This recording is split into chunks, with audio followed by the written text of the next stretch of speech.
Hello guys, so we're going to start finally with the flowcharts and the pseudocode, and we're going to do a shout out to Miss Meche Ferrer, who gave me these presentations as a help to show you at least the concepts. So thank you, Miss Meche.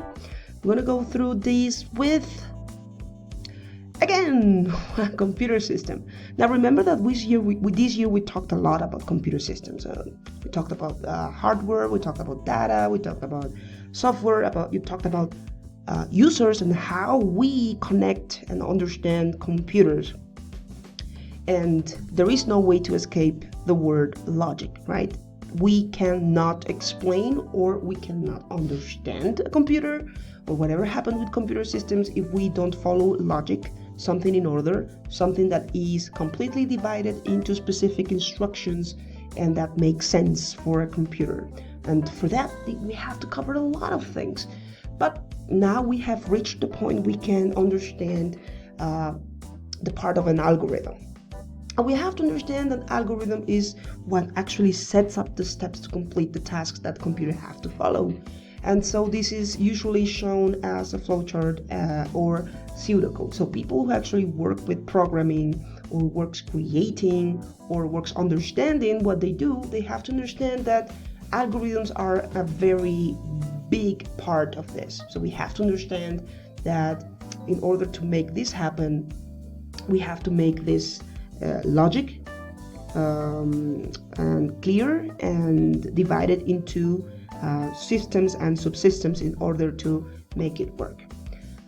So we understand pseudocode and flowcharts. We have to see that they have these specific tools and techniques that help either people who don't have anything to do with programming or programmers themselves to understand this. And the first one that I'm going to mention is the top-down design.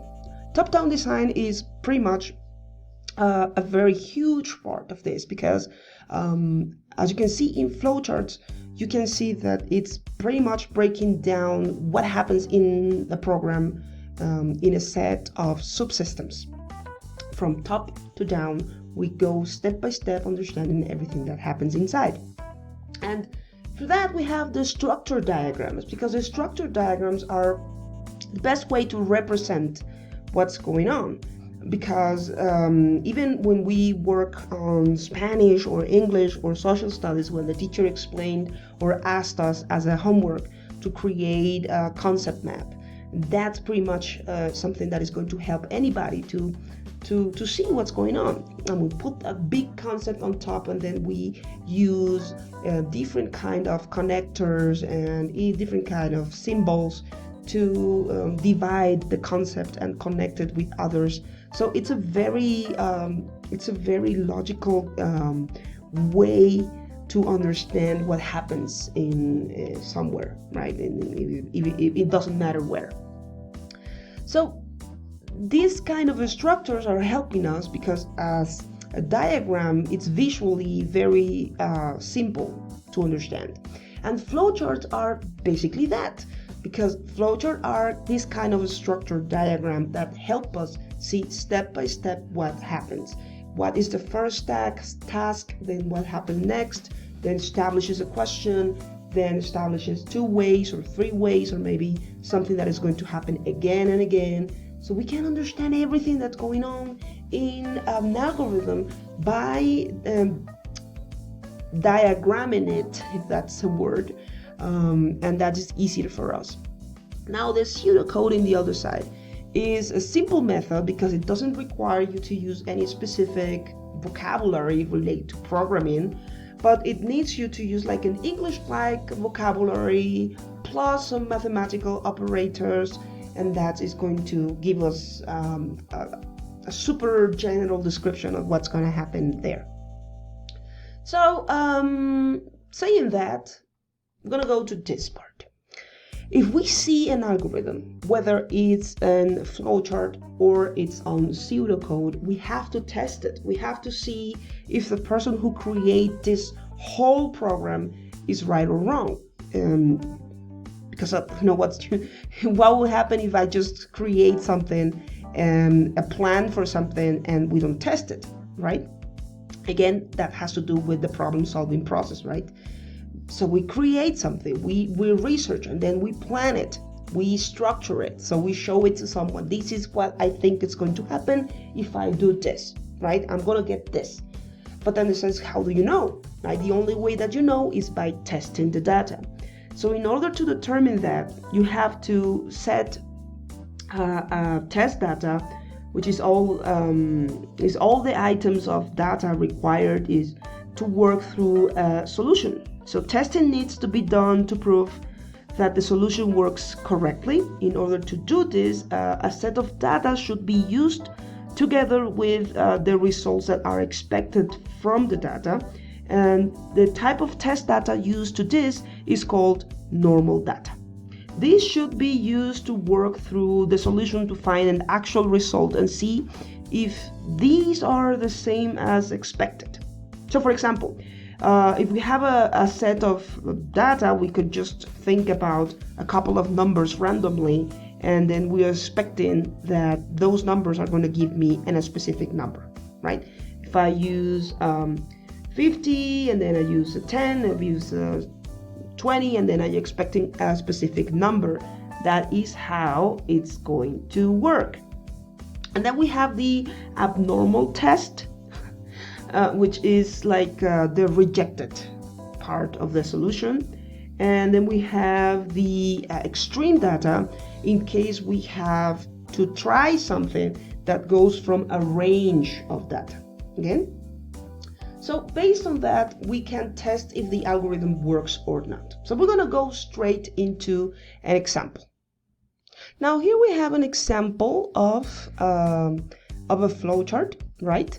And then we're going to see is that if we have to understand it. Now this is a very simple example, and we're going to work on this. We're not going to go into a big complicated thing.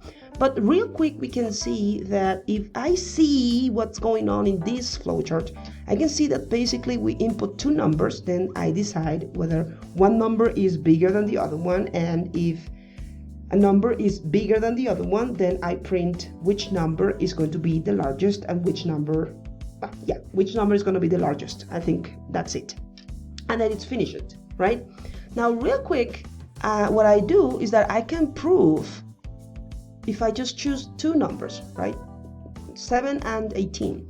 So if I choose that number 1 is going to be 7 and number 2 is going to be 18, now real quick I'm going to determine which one is going to be the biggest one, right? Or the largest one.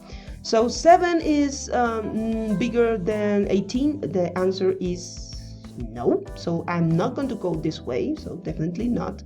So instead I'm going to go this way, and then I'm going to print. So on the screen I'm going to see 18 is the, sorry for the writing, of course I'm using a mouse.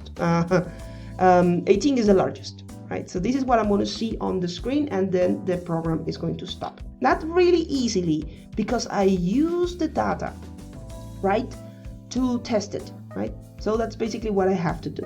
Now if I go to the next one, let's see, this is pseudocode, as you can see. So it's not hierarchical, it's not a diagram, it's just a couple of English-like words with mathematical numbers or mathematical operators. So we have the input of two numbers, and if the number 7 is bigger than the number 18, then print 18 is 7 is the largest. But this is not the case, right?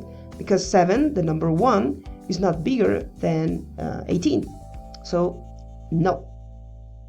It says else, that means if this doesn't work, then that's the next step, which means number 18, so it's going to be number 18 is the largest, or is largest, right? So real quick, we saw in this example that we use two numbers to test the result, and in this case both of them worked. Now what happens if we go even more into a more complex example? Now let's take a look at this one. Now if we take a look at this, so that's our point. Here we have a start that we have 3 digits. We have A equals 0, B equals 0, and C equals 100, right? So here we can see that we have an input. The input is x, and the x, we establish a question. If x is bigger than b, then b is going to be x. Wow.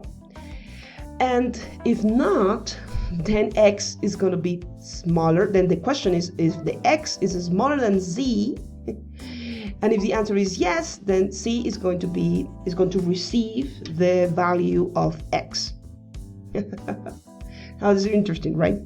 Then go on, and a is going to be a plus 1, and then it continues until we ask again, is a, that means is a smaller than 10? And if the answer is yes, then we start again. Then we're going to go down. If the answer is no, then the output has to be b or c.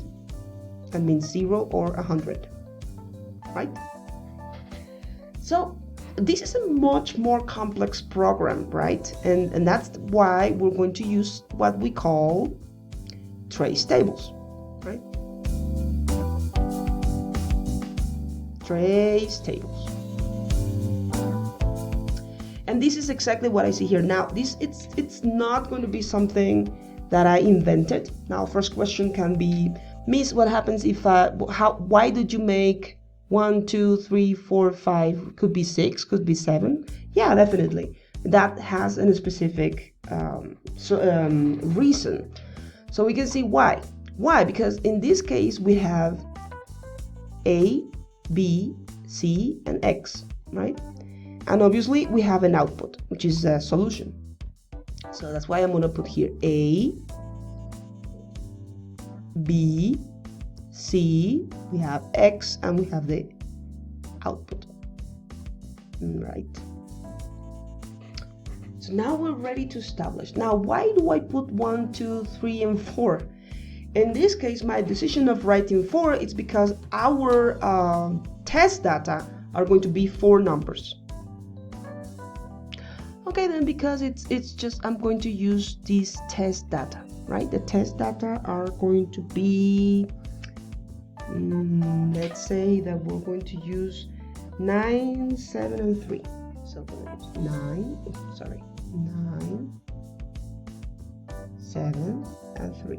So I'm going to be my 3 test data, right? So now that we have that, we're going to start. So in this moment when we begin, we have to start from the beginning. So A equals 0, B equals 0, C equals 100.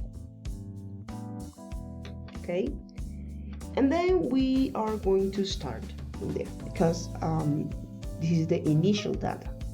Now comes the input. Now the input is going to be X, and that is going to be our first number. First number is going to be 9. So if X is 9, and then we have to start by asking the questions. If X is 9, then the next question is if 9 is bigger than 0, the answer is yes, then X is going to, or B is going to be assigned the value of X. In that case, it's going to be 9, so I'm going to put here 9. Right? If that is the case, then I continue, and then I say A is going to be assigned the A plus 1. And since we know that A equals 0, then will be 0 plus 1, and that's going to be a 1. Okay, good. Now we're going to continue with the next number, which is 7. But now it's important that now some values have changed. This is not going to reset, okay? So let's continue. So our next value is going to be 7. So what happens if we have a 7 as an X? So an X means 7 is bigger than B. Then B, we know that is 9, right? So if 7 is not bigger than 9, because it's not, the answer is no. So we continue to the next one, and we see that 7 it's smaller than C, and since C is 100, and the answer is yes, then C is going to equal X. That means that C is going to be 7. Then we continue, that we have the A. A is A plus 1. So it's 1 plus 1, we have a 2. Okay? Now the last one is going to be the 3. And now the 3 is going to be X now. So if we input 3, 3 is bigger than B, knowing that B now is 9. That means no, because 3 is not bigger than B. So 3 is not bigger than 9. So no, and then we have then 3. I'm so sorry, I forgot to put the 3 here. Sorry, guys. So 3 is not bigger than 9. So we go to no. So 3 is smaller than 7, and that's a yes. Remember that 7 is C, and that's a yes. Then C is going to equal X. That means 3 again. So C is going to be 3. And then here we have that the A is going to be 2 plus 1, and then we go to 3, right? Now we wonder that we finish here. That's just very simple. I can put here much more numbers. So, but we stop here. We have to take here the output is going to be B and C, separated by a comma. So at this point, the last number that we have is the number 9. So the output is 9. And the output is C, that means 3, because that's the last number that we have. It's going to be 3. Okay? So that way, we understand and we trace the table that this is our answer, 9 and 3. Right? That's the way we trace table in this case. Now this is the way that we're going to do the exercises that you're going to follow. Now you're not only going to do this with a flowchart, you're going to do that with a pseudocode, but pseudocode is going to be the same, guys. There's not going to be any change there. So again, we start with an A, then we have a B, then we have a C, then we have an X, and then we have an output, right? And again, we start with the same. So this is going to be 0, this is going to be 0, this is going to be 100, and then we start again with X. So let's suppose again that the first number is going to be 9. So again, we started. So if X is bigger than B, so the answer is yes, then B is going to be assigned the value of X. That means that B is going to be equal 9, right? Because it is. And then if not, then X, that means else if X is smaller than C, then obviously C is going to receive the value of the X. But that's not the way, that's not what happens. So that's why it's going to stay like this. And then we have that A equals, or A is going to receive the value of A plus 1, which is 0 plus 1, and then we have a 1 here, okay? And that's going to be the same. So the next one is going to be a 7. So if X is 7, now we know right here that we have already values. So we have a 7. So we have X is equal 7, right? So if it's 7 bigger than 9, then no. So if that's what happens, then B is going to equal X. But that's not the case.